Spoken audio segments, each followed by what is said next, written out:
This is a podcast by Householders Options to Protect the Environment, Hope Australia. We are a community environmental education and capacity building organisation based in Toowoomba, southeast Queensland, Australia. This is a podcast in the series Eco-Social Work in Australia. It was produced for Hope Australia in Toowoomba, Queensland, on and adjacent to the traditional lands of the Djarawar, Gayabal, Yugara and Waka Waka peoples. Hope pays respect to the past, present and emerging leaders of all First Nations people in this country and acknowledges the unique contribution that their cultures make to contemporary Australia. Hello, my name is Andrew Nicholson and I'm the producer of the Eco-Social Work in Australia podcast series. For many commentators, eco-social work practice is transformative in its intent and objectives. For example, in regard to the recent call from some of its practitioners for far more ambitious greenhouse gas reduction efforts in Australia and the need to achieve greater environmental justice for marginalised communities impacted disproportionately by the effects of global heating and climate change. Such advocacy is predicated in part on a critique of neoliberal and colonialist economic development models, which are accelerating environmental damage and socio-economic inequality around the world.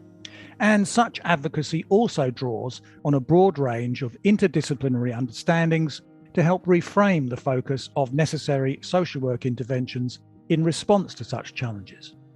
The transformative and interdisciplinary elements underpinning mainstream social work practice is a central interest of my next guest, Dr. Dorothee Holscher, a social work academic and trainer with a recent research interest in the social work response to a range of interconnected environmental and social injustice problems, most recently as these have affected some Australian Indigenous communities as they respond to challenges posed by coal mining and river health impacts in their country.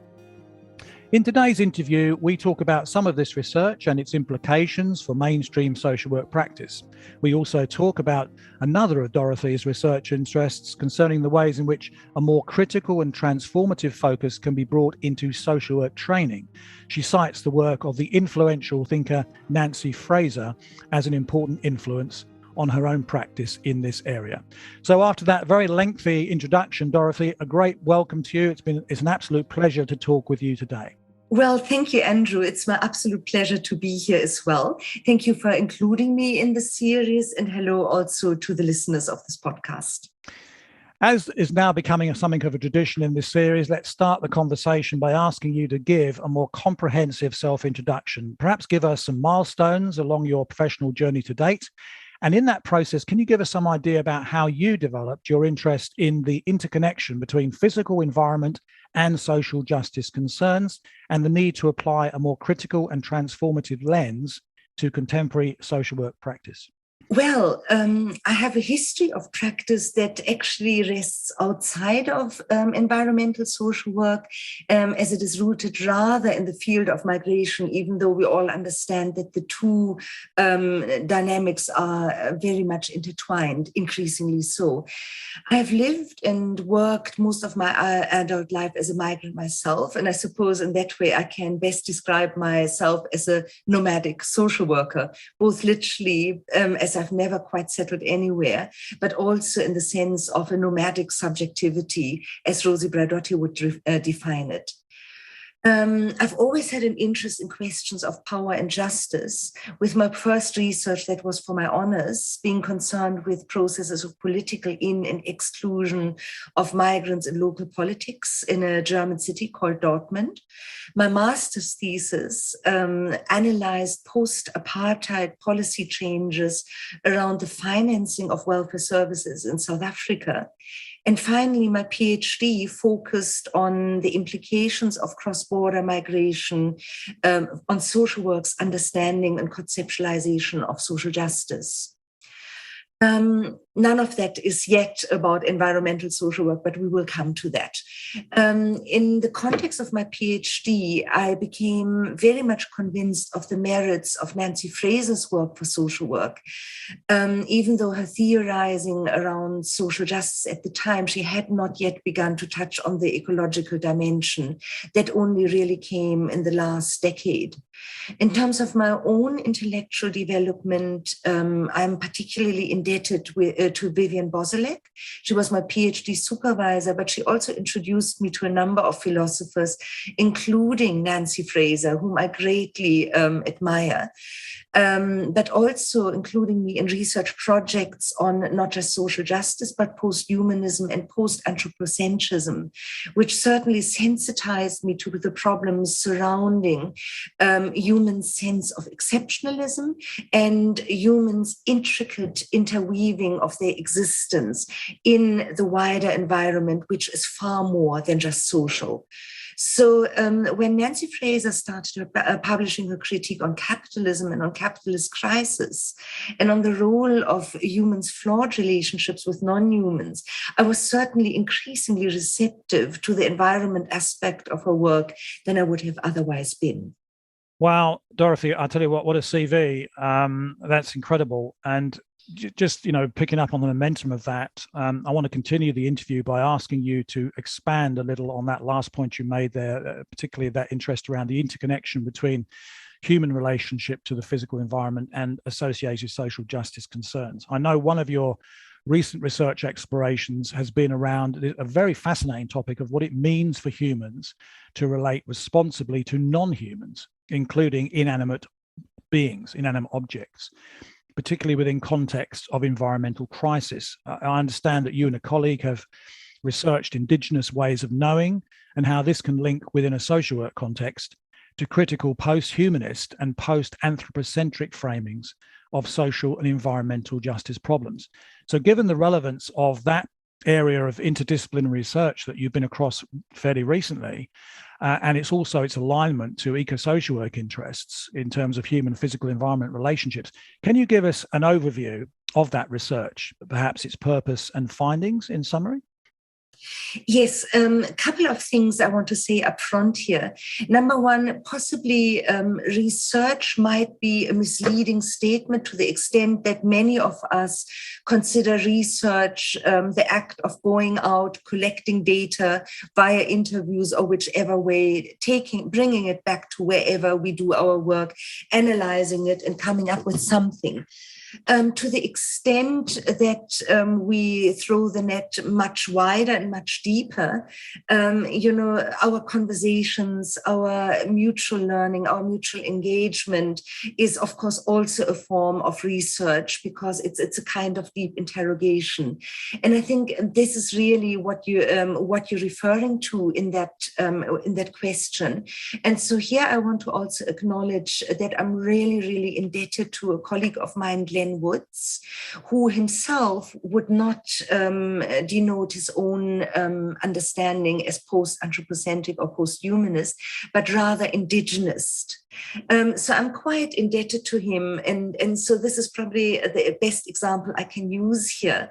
So the work that we're referring to here is something that Len and I produced in conversation between my understanding of post-anthropocentrism and post-humanism, his understanding of indigenous social work or indigenous practice.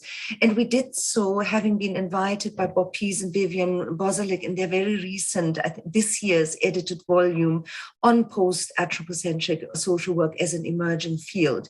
Now, what I want to just weave in here is just a quick working definition, because these terms are quite a mouthful. So when I talk about post-anthropocentrism and post-humanism, what I mean in a nutshell, really, because there is so many definitions out there, a kind of decentering of Western knowledge and the privileging of the position it holds for humans in relation to all other beings. and the privileged position it holds among humans for a particular kind of humans. Rosie Braidotti, for example, likes to remind us of the Da Vinci painting of the Vitruvian Man. So post-humanism is really also about the recentering of marginalized knowledges, marginalized experiences and views and viewpoints brought to the table by raced, class, sexualized and gendered people, amongst others, more generally also by the descendants of colonized people. So in the paper that I was referring to, Glenn and I return to a recurrent discussion point between us, which is the relationship between post-human and post-anthropocentric thought on the one hand, and indigenous thinking and practice on the other. My own thinking is mainly, but not exclusively, informed by Rosie Braidotti's work. Glenn's argument, however, is that none of this is anything new to where he's arguing from, and that is an indigenous Australian perspective. So Glenn says there's nothing new really about post-humanism and anthropocentrism, saying we've done this for tens of thousands of years. The terminology merely captures the late arrival of Western philosophy and practice, points of understanding that have been around for so long and simply been subjugated as a result of colonial conquest and the current neo-colonial rule. This is why we called our paper, in fact, The Return of the Post-Human. After that amazingly comprehensive overview, so much of that is highly topical and relevant to eco-social work practice. Ironically, I know that you don't consider yourself to be an eco-social work practitioner as such, but I think so many of the points you made there in terms of research is well aligned with an eco-social work lens onto mainstream practice. I mean, just to take that whole area of Indigenous knowledges that is gaining so much, and rightfully gaining so much prominence, what we can learn from Indigenous culture in this country and elsewhere in the world in regards to the environmental crisis we're dealing with. So I think, what you're doing is absolutely bang on with regards to eco-social work practice. But coming to that more specifically now, what about some of the implications of the findings from your research? You started to touch upon that in the previous response, but what do you think are some of the actual implications possibly for social work practice in terms of your findings from that research, particularly around that connection between physical environmental concerns, social justice, impacts on human well-being of physical environmental degradation, that sort of area? Well, again, I might touch on this far too indirectly, Andrew, and if I do, just pull me back to the conversation point. But just to say again, I'm really a recent arrival here in Australia, and I've done the first baby step in what I hope will really be and remain a lifelong learning curve. But basically, what I have learned from this conversation or work with Glenn is surely one that is to be more mindful of the extent to which my thinking, all efforts to the contrary, will probably always remain somewhat Eurocentric. I like to draw back, and Glenn likes to draw me back to Tak and Yang's seminal piece with a riveting title that decolonization is actually not a metaphor. So that therefore in Australia, as in so many other places of the world, we need to remember that we live on stolen land, and that therefore our acknowledgement of country needs to urgently move beyond symbolic gestures in social work and beyond, of course, and it needs to entail really a halting and a deep listening and learning from the traditional custodians of the land which we stole. And by we, I mean sort of the historic burden of settler culture. My first evident, but hardly the only or last lesson here is the importance of a much deeper appreciation of the inseparability of humans from all other aspects of the environment of which they form part.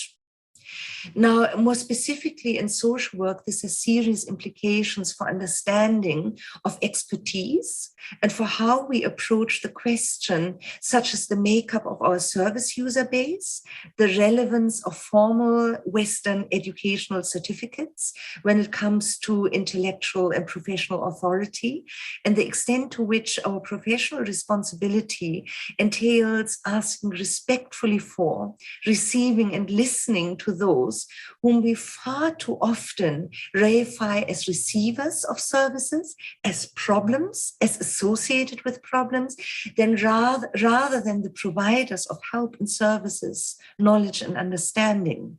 So this is, I think, where I found this whole post-human and anthropocentric turn and perspective to be particularly helpful, in that it certainly enabled me to engage with conversations such as the one I've had with Glenn, and the way I try and be party to that conversation, including enabling me to better listen to, appreciate, and discern points of connection with Indigenous ways of being, knowing, and doing things in the world.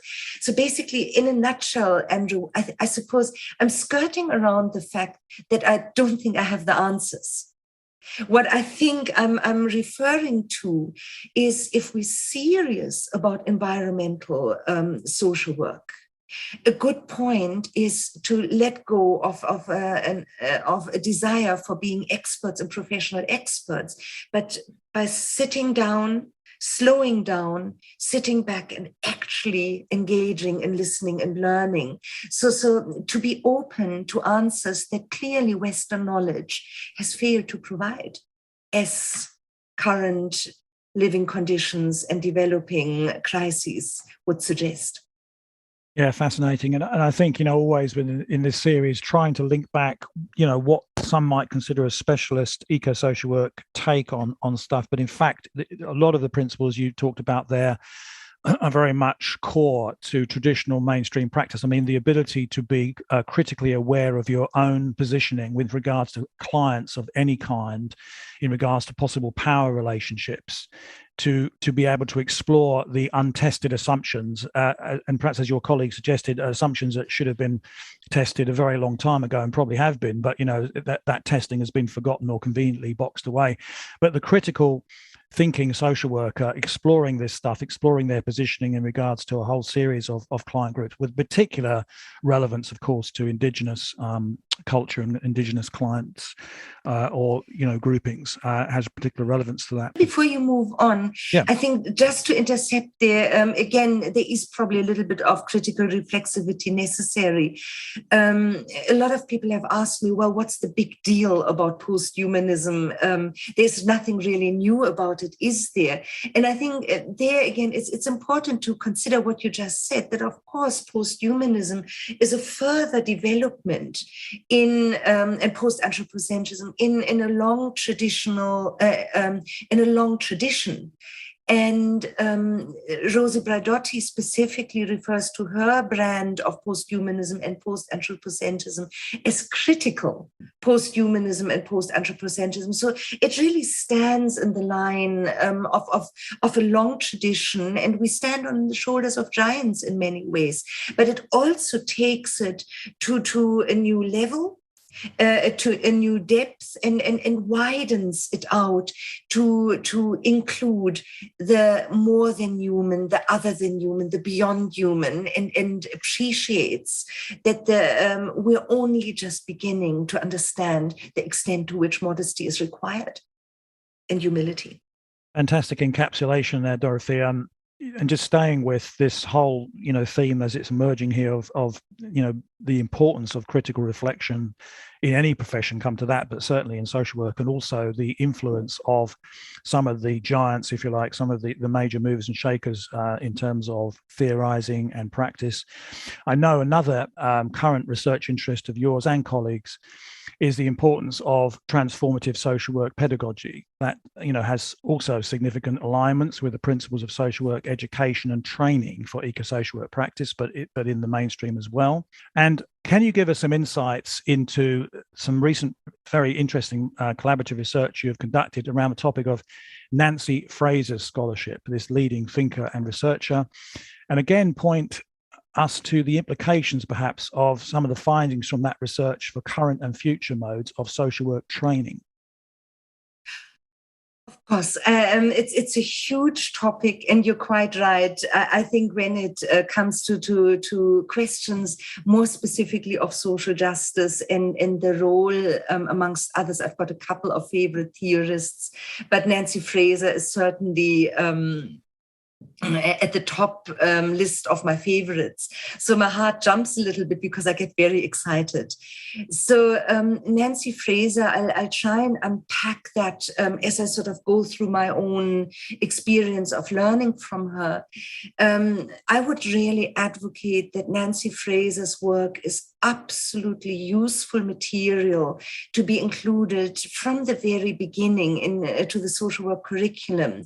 And I say this because given that social justice plays such a central role in how we define ourselves as a profession, given that it appears, I think, in literally every code of ethics around the world, it doesn't stop baffling me how little conversation we actually have about what we mean by social justice. And I really think that Nancy Fraser's scholarship can be really, really helpful in making it accessible, simplifying the question, but simplifying it in such a way that we don't disregard complexities. So I've worked with a number of colleagues on Nancy Fraser, including, again, Vivian Bozolek, who is not just a social worker, but also a higher education specialist, and a good friend of mine, Michaelina Zambilas, who's an educational philosopher.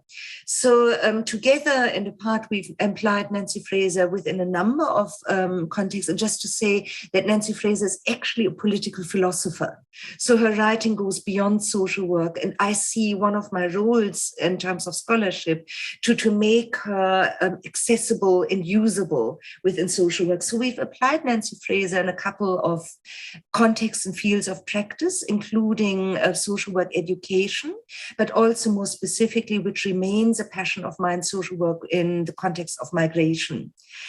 So it's sort of in that context that I've become increasingly convinced of the merits of her work. Right. So number one, what I like about her work is that she actually provides us with a fairly simple formula for defining justice, but one that is not at the same time simplistic, but can be applied creatively, as I said earlier. So what she says is that for her, the central norm of social justice is participatory parity, or in other words, equal participation. So equal participation then becomes the yardstick against which we explore the extent to which particular arrangements are socially just or unjust, as well as measuring our practices in the pursuit of justice. So it's almost an outcome and a process norm. How we go about pursuing social justice can also be measured against the norm of equal participation. And this is, Nancy Fraser says, because to the extent that people who are affected by particular injustices and are subjected to particular rules that enable this injustice, the extent to which they have a voice in relation to it, the extent to which that voice is actually heard and taken seriously, it is to this extent that people who suffer the injustice actually have a chance to do something about it. So this is why equal participation is at once a means and an end of justice. So that's the first point. So that we actually have a very simple central norm, but that norm can then be used to assess the means and ends of what we actually do as social workers. So often we only agree vaguely on what constitutes injustice. But the moment we touch on the finer details, the conversation then can derail quite quickly. And the moment we widen out the collective of people who have a say, that sort of freewheeling character of debates becomes even more complex. Nancy Fraser actually calls this abnormal justice. And and I think this is important to realize, as we slip deeper into environmental crisis, as sort of global heating unfolds, as human beings, as a result, seem to retreat into tribes rather than really carefully considering collective responsibility, solidarity, and so on. That kind of freewheeling character is likely to be exacerbated. So here I've actually found Nancy Fraser's theory to be very helpful, because she says that we will enable conversation by actually subdividing justice or injustice into its different dimensions. And she names the economic, the cultural, and she packs into cultural the legal dimension and the political dimension. So she actually, and I do that with students a lot, when they say they have a problem with something, and people have a very fine sense of injustice, especially when it affects themselves. But to actually be able to say, look, is your concern an economic concern? Is your concern one of your culture and your identity not being recognized? Is your concern a political one of not being heard? I think then we start having a discussion that becomes more focused. But at the same time, we then also have a springboard for considering carefully, how do these dimensions interact? So when you don't have money, when you suffer poverty, can you be heard? When you're not recognized, and your background, colonization, the impacts of colonization are not recognized, can we address the economic hardship that you suffer as a result? So then we can really start, first of all, unpacking things, but also then putting them back together. So we are now able to keep an eye on how different dimensions intersect. And so Nancy Fraser actually says the different dimensions of justice are not reducible to one another, but at the same time, they're inseparable. So Nancy Fraser then also reminds us, not only do we have different dimensions around the what of justice, what is at stake, but we also need to be mindful about who is considered.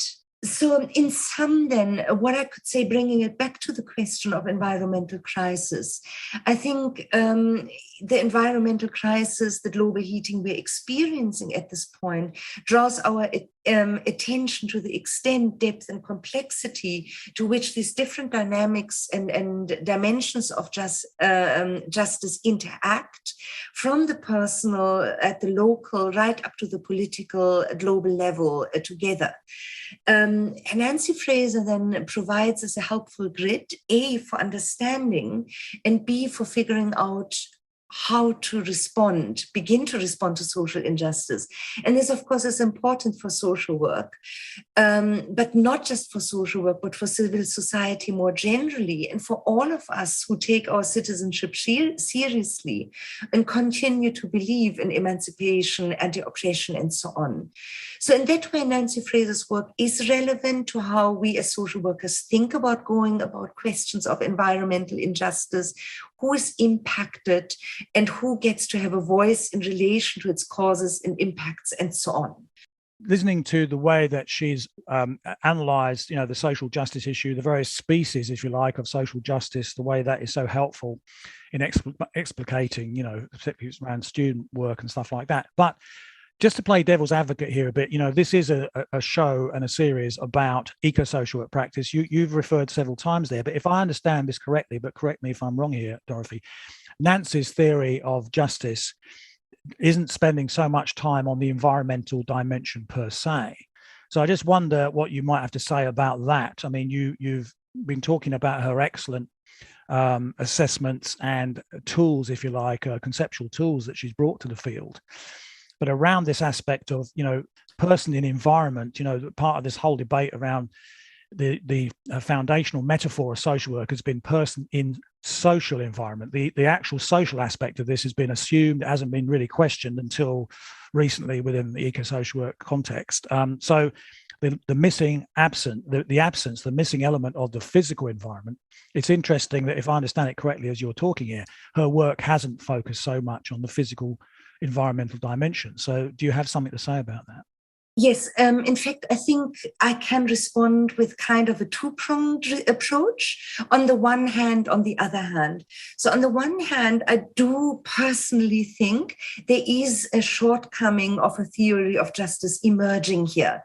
I want to say also that Nancy Fraser, in my understanding of her scholarship, stopped working on her theory of justice as such, or more narrowly, after her publication of Scales of Justice in 2009, when she then seemed to have embraced a new project on the crisis of capitalism.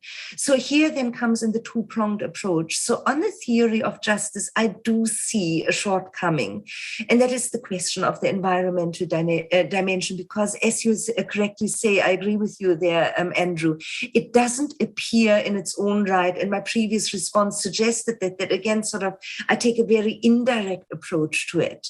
Now, I don't know if at a later stage, Nancy Fraser plans to return to her theory and to adjust it, or whether she would like to leave the adding of a fourth dimension, an environmental dimension, to her theory of justice to others, or whether she would actually say, this is something that doesn't fit in her theory. If she was to object to such a suggestion that over and above the political, the cultural and legal and economic dimension, we need an environmental dimension of justice, if she was to say she's not keen on that, or she would disagree with that, I'd be very keen on hearing her reasons for that. So this is certainly a debate I would love to be able to have, and who knows, maybe we could invite her for exactly this conversation. Moving on to that, then, to the second prong of my response is Nancy Fraser has since moved on to another major piece of scholarship that's really evolving rapidly at this point in time. And that scholarship actually does attend to the environmental question. And that is her work on the crisis of capitalism. So she's focused on that over the last 10 or so years. And I think, again, her work is actually hugely helpful for my own thinking, sense-making, and action, including my teaching, of course. Firstly, in her crisis of capitalism, she brings in a time and space dimension into the debate, and she does so by linking in the critique of capitalism and the critique of capitalist expansion with the processes of expropriation, exploitation. Now, people who are knowledgeable of Marxist scholarship would say there is nothing new about that. Marx wrote about expropriation and exploitation. But what she does do, particularly in her work with Yegi as well, is that she says expropriation is not just a precursor to exploitation, but expropriation is an ongoing process that continues to date. So we continue to expropriate people, we expropriate environments, we expropriate by means of mining and so on. And this helps us then to consider the ongoing impact of colonialism and neocolonialism on current global injustices, including, very importantly, environmental injustices. So this is really, I think, an important contribution to our conversation at a global scale, but also given the Australian landscape and its reliance on expropriation for its economic model, it's also really got local relevance. So linked with that, then, Nancy, in her attention or renewed attention to capitalism's tendency to externalize costs, She then reminds us that capitalism actually functions by externalizing costs and excluding costs from the equation of any capitalist calculation, and then proceeding as though these costs were never actually borne by anyone or anything. So we extract resources from the environment. They become input factors like the coal in our economy, but we actually do not consider the cost of extraction on the environment itself. And that then comes back as a negative feedback loop when we realize actually we can't live like this. So, and I think it's because of this tendency of excluding certain aspects, and specifically environmental aspects, what we spoke earlier about indigenous knowledges from the equation. This is precisely because of this tendency that we are facing the contemporary contradictions, and that we seem to be unable to resolve at our own and everyone else's peril, by which everyone else, I mean non-human beings as well. And the environmental and climate crisis has actually brought this contradiction of externalizing costs to the fore. So I think she makes a good contribution there. But the other thing that she does, and this is actually a very similar model to what she uses in her theory of justice, she does not isolate the environmental dimension in her thinking about crisis. She sees the environmental dimension as intertwined in interacting with two other dimensions. So according to Nancy Fraser, then there is actually a minimum of 3 central crisis nodes at the moment that we cannot but consider in conjunction. There's a financial crisis node, there is a crisis of social reproduction, and an environmental crisis. And to give some examples that will be close to the heart of many social workers, Australia's housing and homelessness crisis is one such example, where the question of land, the behavior of properties as though they were liquid assets and not actually constructs in a particular place at a particular time. So the fact that we treat properties as liquid assets, that is linked to a lack of availability of affordable housing and homelessness. So there is really a Gordian knot that we have created here, that we need to start breaking apart and untangling. Another one is, COP26 is an example of this. How, on the one hand, we can say, no, we want to bring these externalized costs down, but we want to, in the face of global heating, but we do want to also continue mining coal. All we need is just new technologies. So we've been told this by the Prime Minister very clearly. He wants capitalism to resolve the problem. You can't resolve a problem with its cause. And I think this is where she really helps us. Again, really amazing stuff there, Dorothee. I mean, look at that very rich smorgasbord of ideas linking to Nancy Fraser's scholarship. I'm just going to take the last one simply because I've retained that, is the crisis of capitalism sort of thesis she's putting forward. I mean, because to me, again, I know I've got a bias in this series. I'm looking at eco-social work practice and eco-social work lens, but there, front and center, is the connection, the holistic, interdependent connection between environment, society, and economy in part of her critique. So let's now swing back to your research field, because I honestly think, taken as a whole, your research findings support, and I hope you feel this is the right way of putting it, support the need and call for a more assertive, interventionist, transformative, and critical turn within mainstream social work training and post-qualifying practice. Whether you call that an eco-social work turn or something else seems to me absolutely crucial, and it seems that your research is pointing to that as well. So nonetheless, even though it might be blindingly obvious to the likes of yourself and myself in this discussion, I want to, as I do with every guest, ask the so what question, the play devil's advocate, to ask you why you think the mainstream social work profession in this country and elsewhere should become increasingly involved with the sort of social and physical justice problems and other framings that we've talked about here, the challenges we've been discussing in this interview? Well, to put it simply and bluntly, I would say our survival depends on it. We have to. So that's the short answer. The long answer is that I really believe a multi-level, multi-dimensional conceptualization of social justice, as we've discussed today, a renewed critique of capitalist crisis, and the post-human and post-anthropocentric turn that we've also spoken about earlier, clearly demonstrate the folly of trying to isolate certain aspects of our existence, bracket all others, and then claim expertise on those limited areas with disregard, externalizing, as it were, for all the other dimensions that impact what we're trying to do. So obviously, I'm not now going to advocate that social workers should now branch out and start getting involved in professional fields of veterinary medicine or marine biology. That's not what I'm after. I completely agree that we do need to delineate from what we do from what we do not do.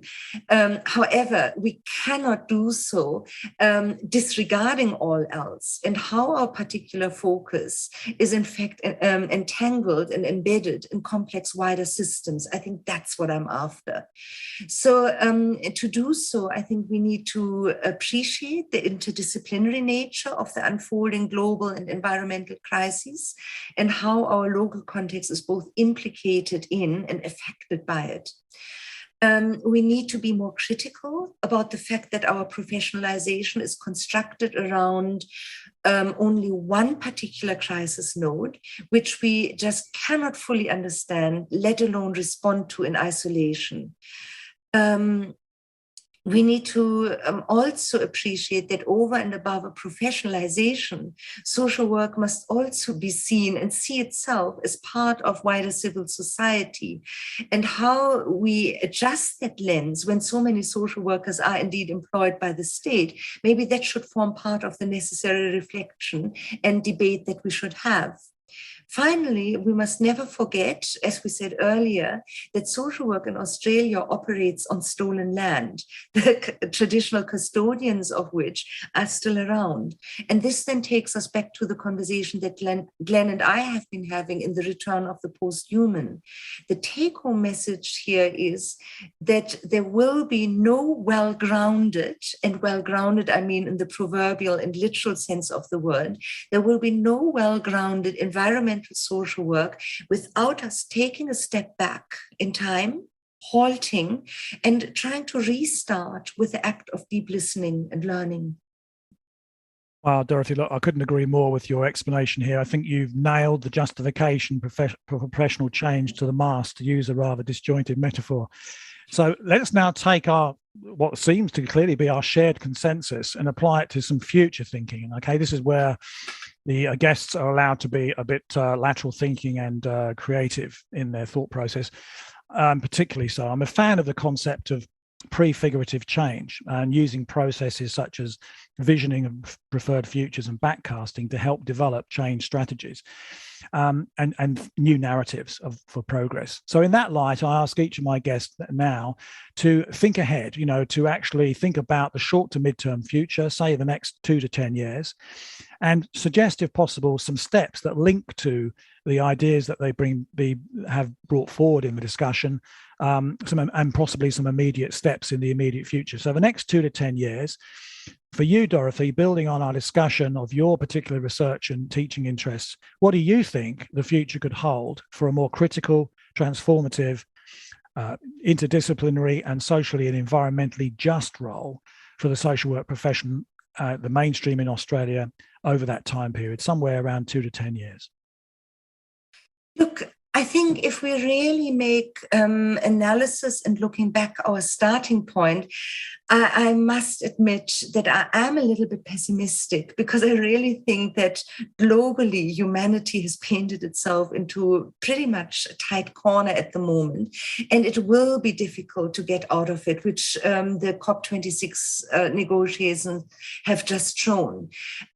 So part of the crisis of reproduction that I spoke earlier about in terms of the 3 crisis nodes is that there is an insatiable demand for more productivity, including amongst educators and social work practitioners, which increasingly seems to amount to squeezing more and more labor out of staff in the face of increasingly deep, intense, and complex problems. And this I observe in higher education and much of social work practice, not just in Australia, but worldwide. Returning to my role then as a social work educator in the question of critical and transformative pedagogies and practices, I think we need to be additionally mindful and seek to respond to the realization of how much social problems in the question of human well-being are entwined with wider ecological systems, amongst others, take time, and in a context where time too has been commodified, this needs then money. So critical transformative pedagogies and practice cost money. And this then is the financial aspect of the crisis. Money for education and social services practice is in short supply. Money itself is not in short supply, of course, but for this, it's in short supply. And that might be an opening for change as well. So then, as much as I do I don't want to, but I do feel a bit pessimistic. We cannot afford to. And I think this then is as tried and overused a phrase as is an important phrase to keep in mind. We need to appreciate that it is especially during crises that new thinking practices will emerge. So paradoxically, then, I would like to suggest that an important mode of resistance is to slow down, to make time, if there was such a thing, and to listen, and I'm returning to an earlier point, and to learn from people with a kind of cultural and environmental knowledge, which arguably might not have brought the globe to its knees, as our Western economic, cultural, and political scripts appear to have done at this point. I want to just touch on 2 more concepts. I'm sorry about that, but I have found these particularly helpful in this venture of thinking about everyday practice. And that is her distinction between transformative versus affirmative practice. The former, transformative practice, is concerned with the deep grammar of society and the environment that generates social injustices in the first place, whereas affirmative practices are concerned with addressing the effects of particular injustices. So bringing this then to the deepening environmental crisis that you're concerned about and that our listeners are concerned about, it really makes these 2 types of interventions and their relevance evident. So as social workers, we do want to be seen to participate in the kind of civil society advocacy that pushes back against environmental destruction that causes suffering in the first place. At the same time, nobody would argue that until such time that we have succeeded, social work doesn't have a key role to play in mitigating the effects of this destruction. And hence, I think it's totally appropriate and needs to continue that social workers are seen at the forefront of crisis intervention in response to environmental disasters. So I think the problem, though, with this kind of ameliorative action that we're good at and rightfully pride ourselves in, crisis intervention included, I think the problem for social work since its inception has been that we're drawn into ameliorative work at the cost of trying to help attend to deep structural injustices. And this is, I think, where as a profession we've been rightfully criticized over and over again for contributing to the cementing rather than dismantling of unjust regimes. And I think the environmental issues are just a further, if though a particularly large and drastic case in point. So that, I think, continues to need to change, and I would like to halt it right here. Well, I think, that's fantastic, because it brings us in a full arc back to the introductory comments about transformative practice. I mean, you've just given us, again, this very rich collection of ideas. I can see, I'm hoping anyway, I see in cyberspace, much furious scribbling down on notepads of listeners to this podcast series, because there are so many ideas there. But, again, some of the key ones are, contemporary and common to a lot of, mainstream and eco-social work ideas and thoughts and theories. Crisis intervention work, that, specific tool of social work. But also, I think, going to the heart of, some of your comments, that contrast, that distinct contrast between radical transformative approaches to work and ameliorative and accommodative approaches, in other words, tinkering around the edges versus getting in there and going to the root cause of some of these problems, particularly in terms of the environmental crises we're looking at, crises of capitalism, crises of a lack of democracy, be they what they may. Look, you've really covered the full course there, Dorothee, and there's such a rich discussion we've had here. Given the idea that, most people actually retain ideas at the beginning or the end of a presentation, I'm going to ask you to just do that sort of take-home message exercise. Impossible in some respects to summarize in a pithy way all that you've said, but do you have one or two key ideas or, some comments from today that help sum up your particular take on the subject of critical and transformative approaches to social work practice in Australia in 2021 and beyond, so that listeners can latch onto those as they go off into their everyday life? Well, Andrew, bringing things to a neat and tidy conclusion has never been my strength. I thought you just did that, and you did that exceedingly well. But if I was going to bring one thing to the conclusion here, the one take-home message is really going back to what we started with: halting, listening, learning, and appreciating in full cognizance of the injustices that we have already meted out on the lands of the world, listening to the traditional owners of the land. Fantastic. Pithy, succinct, taking time, listening. I remember just back to my early social work training, long time ago, but in counselling work, Rogerian, empathic listening. I mean, again, a rediscovery, perhaps. Some of these ideas have been around in social work somewhere for decades, got right back to the earliest days, certainly the 70s. It's just, but they're being rediscovered, repackaged, repurposed. And let's hope that, this is to the benefit of the mainstream practice generally. Dorothee, that completes this amazing interview. It's been really energizing to talk with you today. I'm sure you've given our audience many valuable ideas which could help inform their own thinking, help them start further conversations and collaborations around the subject of transformative social work practice, which systematically incorporates both social and environmental justice concerns, and have those conversations, as is the intention of this series, with their friends, colleagues, within employing organisations and in their professional associations. But for now, it just remains for me, on behalf of householders' options to protect the environment, to thank you so much for your participation today. It's my absolute pleasure. Thank you, Andrew.